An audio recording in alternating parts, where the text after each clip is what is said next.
Hey there, everyone. Welcome back to Utility Sports. And in today's video, we're coming at you with the AP Top 25 College Football Poll here from the Associated Press. This is something we've been doing throughout the whole college football season, and we're getting close to the end here. We just had the bowl or the conference championship games this week. We're about to be leading up into bowl week, and there is a lot to break down from this week. Of course, the teams don't necessarily shift a lot unless you get into that top 10 where there's a little bit more movement based off some of these games. But Austin, crazy weekend in college football. And now let's jump into it here. We got Kentucky at 25. They stay right there in that 25 spot. UTSA jumps back up into the top 25 after a win this week. Texas A&M moves up one spot as well at 8-4. Arkansas jumps up a spot at 8-4. Houston up to 21 or down to 21, excuse me, from 16. Of course, they face Cincinnati this week and ended up losing by 15 points. Austin, let's start it off here with UTSA, a team that jumps back into the top 25, finishing 12-1 throughout the regular season now here. Yeah, this was a great game for them. They get their first Conference USA championship. If you remember, it's only 11 years ago that they didn't have a college football program. Now they've turned into a very, very consistent team. Obviously, getting that conference championship is huge in terms of building a program, building credibility, building the ability to recruit better talent in state is obviously a very, very competitive area there for college football. So UTSA getting a conference championship is huge for them in terms of overall momentum moving forward in the future. Yeah, this week they had beat Western Kentucky, who has a quarterback who's right there on the brink of beating Joe Burrow's touchdown record for a single season. Then you're looking at two SEC teams here, 23 and 22, both at 8-4, Austin. I think that kind of goes to show how college football has been this season, where there's been a little bit less consistency at the top. We see two teams with 4 losses here, ranked between 21 and 25. What's your thoughts on that for this season? Yeah, I think it's a testament to the depth overall of the SEC and how competitive it is. Not often are you going to see teams with the 4 losses in that top 25, but it's just a true testament to the competitive nature of the SEC. Some of that top end talent that these teams have to face week in, week out. You have the Georgia, the Alabamas of the world. So reason that they are still here is because of their strength of schedule being very, very tough. Most definitely. Jumping up into the top 20 now, we've got some other teams in here that are definitely worth talking about. We got Wake Forest, who lost a big one to Pittsburgh this week. The final score of that one was 45-21. Then Clemson continues to rise. They find themselves back up at 19. Of course, there's a lot of hate toward Clemson at the start of the year. Their offense was sputtering. Find themselves back into the top 25. I think that's a testament to how good of a coach Dabo Sweeney is there for the Tigers. NC State there at 18. Of course, they got a few draft prospects that are notable to watch. Ike Ekwonu probably being the lead one there at that tackle spot. Iowa finds themselves at 17, Austin. You had been saying all year long you didn't see them as a top 5 team this year, and their matchup against Michigan showed that. They got absolutely ran out of the stadium there in that Big Ten championship game. Then the Raging Cajuns at 16, representing the Sun Belt Conference. They've had such a good year for that program at 12-1. What team do you really want to spend a little bit more time talking about in this bunch? I think we have to talk about the team that, really, really disappointed, and that was Iowa. A lot of people were excited all year long about this Iowa team. They were as high as number 2 on these AP rankings. I was really going to pump the brakes on this team because I just did not think overall they were in that caliber of ranking, nor did they actually really deserve it at the time. But at this point, we saw what they truly were. Their offense really sputtered against Michigan. Michigan completely overwhelmed them. They dominated the line of scrimmage. So you got to really see the true difference between Michigan and Iowa. I definitely thought they were going to put on a better performance than they did, but offensively, they could not get it going. Also, very, very disappointed in Wake Forest performance as well. You had alluded to that game earlier. Kind of shocked that it ended up being how it was. I thought it was going to be really, really close till the end. Sam Hartman had a couple of struggles. However, that's just how the dice rolls. Most definitely. Austin, quick question for you about that Iowa Michigan game. Is Aiden Hutchinson the best player in college football, and should he be the number 1 overall draft pick? I mean, if we look at the body of work he's put together this year, he has individually been the best player in the country, which is just crazy. That is not something we had thought earlier on in the season. Definitely a guy that has risen up the draft boards, very well could be selected in that top 3, even possibly number 1, depending on how he tests at the combine. But I think he's really proven to us that he's an elite prospect. He's a guy that is competitive, he's productive, and he has the tangible traits to go to the next level. Interesting thing, Michigan fans, you might be able to get to see him stay in state. The Detroit Lions currently are slated to have the number one pick if everything holds up throughout the rest of the season. Very possible he continues to play football in the state of Michigan. Moving up now into the top 15 here, we got the Oregon Ducks, who suffered another loss this week than the Oklahoma Sooners there. Pittsburgh, we had talked about them beating down on Wake Forest. BYU finds themselves at 12. BYU, the entire program in every single college sport, did not lose in the month of November. So they had an absolutely crazy month, and they started off right here in December as well. And then we have Michigan State at 11, Austin. Key things here, I think, are probably Oregon to talk about. And then also you have some other key things in here, like Oklahoma a little bit with some of their coaching situation, everything going on there. Looking at Oregon, absolutely disappointing game. And we had seen it earlier when Utah faced off against Oregon that they were just completely overwhelmed. And this was no different. This game was no different from the prior matchup. Utah just dominated this team. Unfortunately, Oregon couldn't get it going offensively. They could not move the ball. They weren't running the ball effectively, and especially they weren't throwing the ball with any efficiency whatsoever. A lot of 3-and-outs. They had turnovers. You're not going to win a game like that. A lot of credit to Utah having their number in both games this year. One of the toughest teams in the country, but when it came to Utah, they just did not look the part. Unfortunately, suffered that major loss, and this is a big shifting point in the Pac-12. We're not exactly sure what the coaching situation is going to look like next year with the rumors swirling. However, Oregon is a program that will bounce back. They always recruit really well, always top 10 in terms of recruiting classes. So they'll be just fine heading into next year, but that was a tough one to swallow. Most definitely. And then also Pittsburgh here. Kenny Pickett's been playing really great football as of late. There's a lot of rumors that we could see him maybe jump up into that first round caliber, maybe even the number 2 quarterback off the board behind Ole Miss's Matt Corral. Austin, are you buying into some of those rumors? Yeah, I think he definitely is solidifying himself as a first round prospect. I'd be shocked if he didn't go in the first round.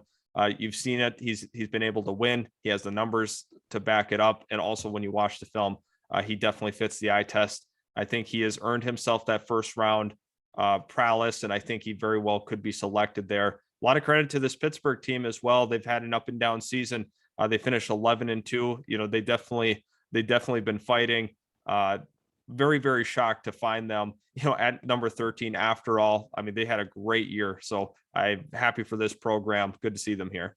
Sliding into the top 10 now, we're going to start it off here with that Utah team you had talked about, Austin. Very, very good program. Ended up taking care of business against Oregon twice this year. Oklahoma State, they lose a close one in that Big 12 championship game against Baylor. Ole Miss finds himself at 8, Ohio State at 7. Of course, that loss to Michigan does prove fatal to their season. And then Baylor, the Bears find themselves ranked 6 here in the AP top 25. Austin, I think Baylor, Oklahoma State is probably the key one that we haven't talked about yet up to this point.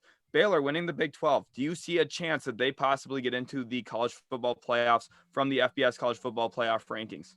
I don't think so. I don't think they're going to make it. They beat some quality opponents this year in that Big 12, but I just don't think they have the overall resume to overcome who's above them.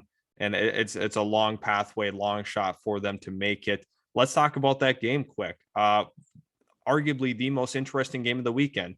Every single snap, you never knew what was going to happen. Constantly having turnovers. You had personnel issues in terms of, Jaylen Warren, all of a sudden he was dressed, but he didn't even play. He was on the sideline. He was dressed looking like he was going to come in. Had some injury issues.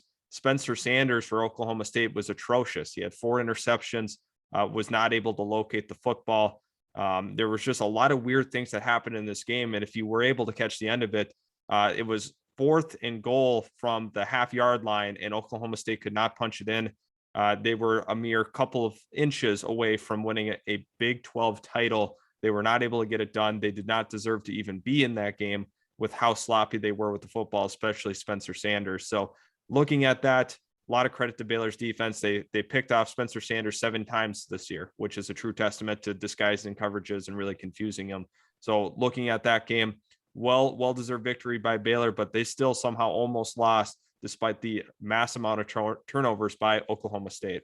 That's a tough loss for Oklahoma State. Had they won, they maybe would have been a shoo-in to the college football playoff rankings, looking at what their schedule was, who they had beat. Winning that Big 12 championship would have been huge for them. At only one loss, had they won that game, couldn't get it done. They fall to 9, and their college football playoff hopes have died along with that ranking. Sliding into the top 5 now, we got some really interesting teams in here. Notre Dame at 11-1.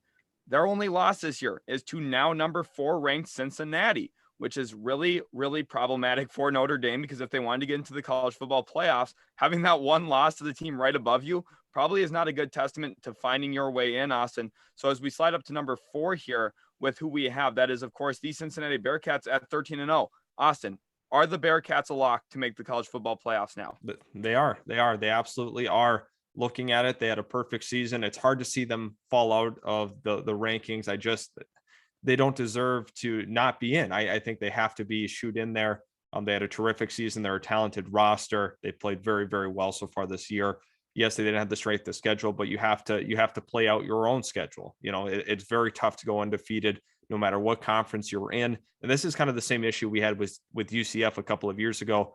I think Cincinnati is deserving of this spot, and it's good to see them here at number 4 like they should be. Right. And one thing about Cincinnati too, I know a lot of our viewers are really not happy with their strength of schedule. And I get it. For the most part, they don't play the best teams consistently, but they did beat number 5 ranked Notre Dame. They beat Houston this week as well, who's another top 25 ranked team. They have beat some good teams. Now, I know their overall schedule is not as tough as, say, an SEC team has to go in every single week. Now, I'm not saying they'd be 13-0 in the SEC. They wouldn't be 13-0 in the ACC probably, but they have taken care of business against some top teams.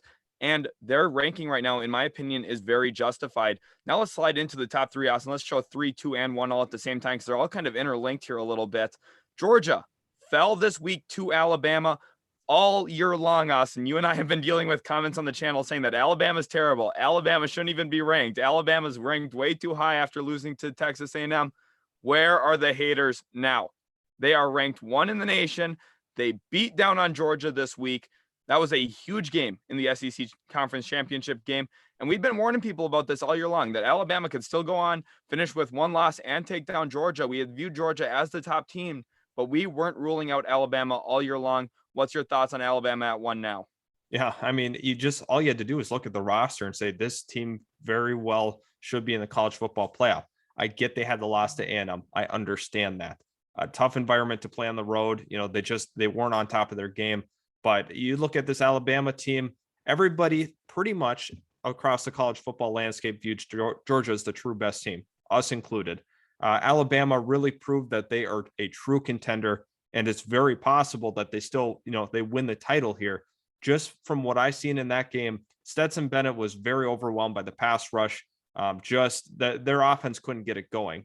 They're not a dynamic offense. They're a team that really is reliant on generating turnovers, having a short field. And Georgia wasn't able to do that because this Alabama offense is just too talented. Jamison Williams was super explosive in that game, really exposed that talented secondary as well.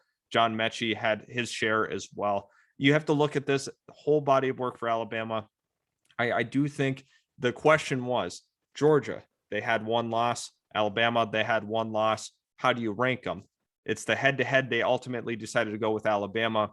But, there's other people that are going to be saying, well, Georgia lost to what was the number 3 team in the nation, Alabama, and Alabama lost to an unranked A&M at the time. So how do you counterbalance that? How do you make that decision? So that's really up to the people here at the AP Top 25 to make that decision, for their own rankings. So they opted to go with the head-to-head matchup. That's why Bama is number 1. Yeah, I think the AP here got it right as well. Looking at Alabama, they got 50 first place votes. Michigan got 9. Georgia ended up with 0 first place votes. So it seems fairly unanimous that the poll was opting for Alabama over Georgia. Most of the time they had over 120-point lead in the voting as well over Georgia. I think that head-to-head matchup is the key as well, because that's really what's going to decide this college football season is head-to-head matchups between these top 4 teams. I'm super excited for the college football playoffs. We're going to bring you predictions and pick them for that this week. So make sure you guys are subscribed. Leave a like if you're new as well, and comment. Give us your thoughts on the AP Top 25. Hopefully you guys did enjoy today's video. A lot of fun to record. College football has been crazy all year long, and we're looking forward to the bowl games this upcoming week. Again, leave a like, smash that subscribe button, and we'll catch you in the very next Utility Sports video.